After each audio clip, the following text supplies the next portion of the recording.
Per i venerdì letterari all'interno del Festival Chiostro di Sanguinetto, il 6 agosto alle ore 21 Andrea Nocini presenta il libro Giochi da preti, durante la serata esposizione sculture di Alessandro Guardini. Festival Chiostro, cortile ex convento Santa Maria delle Grazie, Sanguinetto. Organizza la Pianura Cultura in collaborazione con Comune di Sanguinetto, Provincia di Verona, Associazione Culturale La Pianura, Libri da gustare e Fashion One. Sponsor Alin Giardini, Pizza da Luca e Ferramenta Grossi di Sanguinetto. Assicurazione Unipol Sai di Franzini Contado Fiorella Nogara e Caffè Capsule Martini.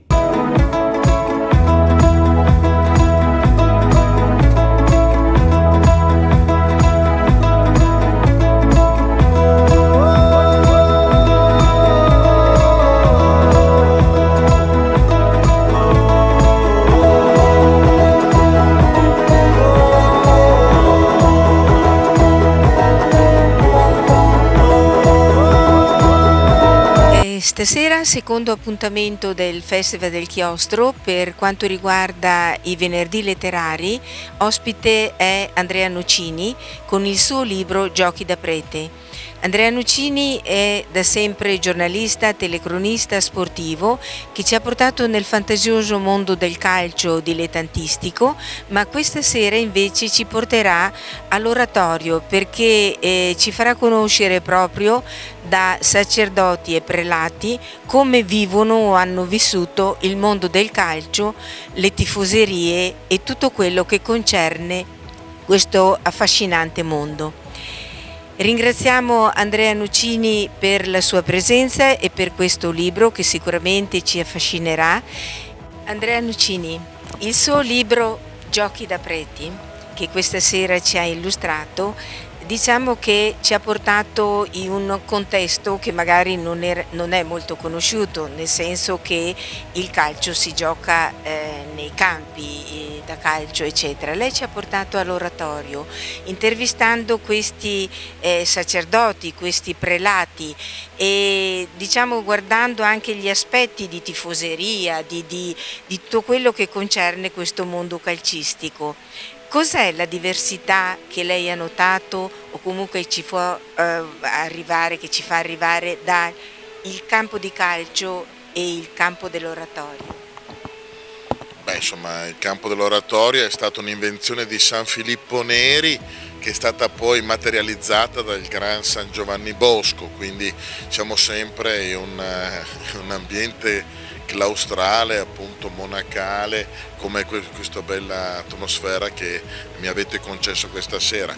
Poi ci sono un altro tipo di calcio, già lei parlando di tifoseria e di calcio giocato mi fa venire voglia, è molto positivo perché gli europei li abbiamo vinti con un non gioco, ma ce li siamo meritati, perché nessuno ti regala niente, però voglio dire ci hanno dato una parvenza che si possa ritornare, dico sempre parvenza perché appartenendo a una famiglia di medici, la prudenza a livello di infezioni va sempre appunto praticata. Quindi già parlare di calcio giocato, di tifoseria sarebbe bello, ecco, eccetera, così.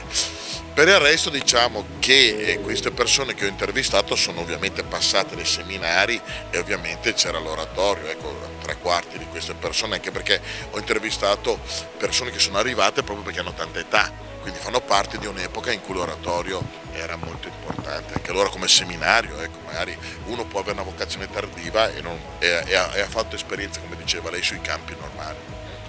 Grazie, ma un'altra domanda che le vorrei fare che mi ha un po' incuriosito, io so che lei ha scritto molti libri che riguardano lo sport, che riguarda appunto il calcio, ma so anche che lei ha scritto un libro, anzi più di uno, sull'arte e quindi le voglio chiedere, il mondo del calcio usa un linguaggio che è fatto di tecnicismo, di diciamo calci di rigore, di punizioni, eccetera, mentre ovviamente il libro dell'arte usa un linguaggio di sapere, di conoscere, di osservare. Come ha fatto lei a coniugare questi due linguaggi? Sì, me l'aveva anche chiesto questa sera ed è stata una bellissima domanda. Allora, la finestra sull'arte fa parte un po' anche di una cultura classica e umanistica che io ho sempre coltivato fin da bambino. Diciamo, per stare un po' diciamo che il calcio è parodia o è metalinguaggio appunto dell'arte, perché insomma anche il calcio è metafora insomma della vita.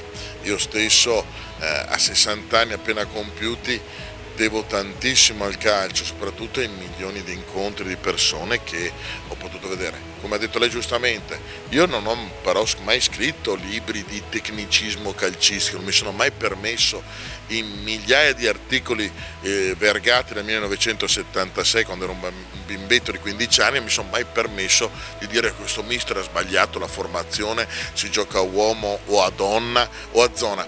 È sempre stata la scusa, signora Rita, di poter appunto andare, avvicinarsi e immergersi in quel grande viaggio, come diceva il mio grande maestro Sergio Zavoli, che è il più bel viaggio che un uomo possa fare, quello intorno a se stesso, quindi intorno all'altro da sé.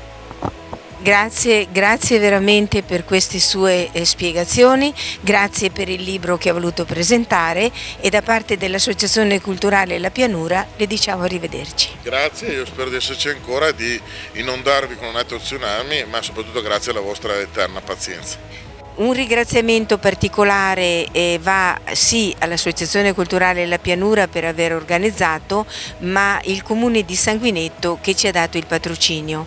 E proprio per il Comune di Sanguinetto c'è qui l'assessore allo sport Matteo Rossini.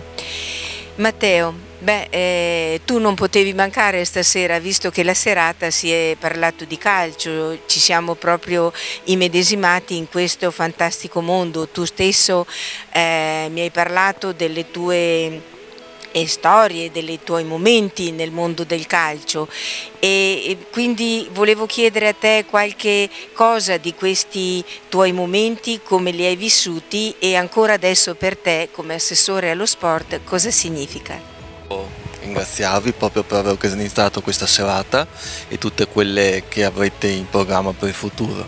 Il posto, la location è molto bella veramente e merita di essere riempita proprio con questi spettacoli così importanti. In effetti anch'io ho fatto un po' di sport, diciamo.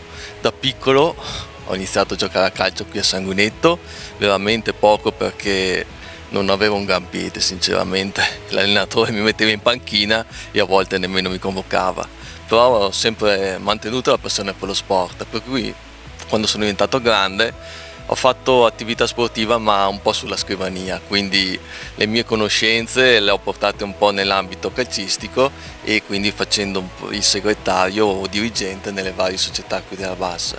È proprio in queste occasioni che ho conosciuto Andrea, che spesso appunto veniva alle presentazioni delle varie società e ho apprezzato molto il fatto proprio che lui si spostasse. Lui non è una persona che costruisce i propri articoli del relato, ma proprio venendo sul posto e quindi conoscendo le persone che giocano appunto a calcio, ma soprattutto anche le persone che sono dietro le quinte, dal magazziniere fino al presidente, le persone che proprio tutti i giorni si sporcano le mani in questo mondo dilettantistico dove praticamente c'è solo passione.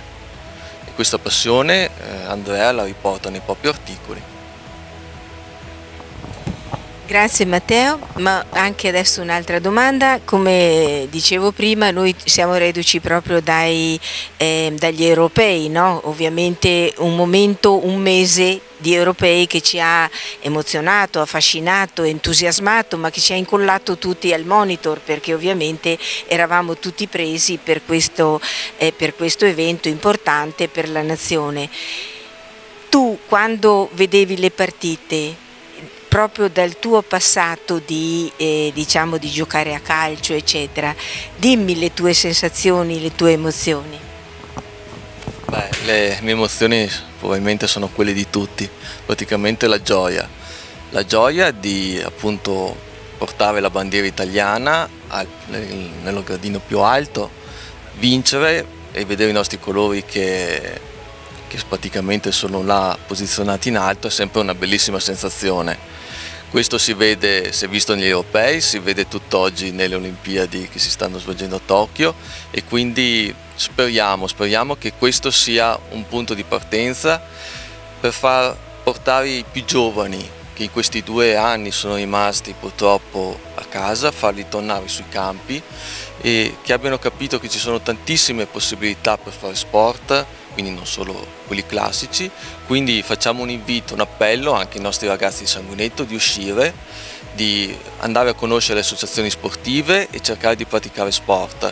Questo è il momento e quindi anche perché appunto abbiamo degli esempi che è giusto seguire. Matteo, veramente grazie. Dall'Associazione Culturale La Pianura vi aspettiamo ai prossimi incontri.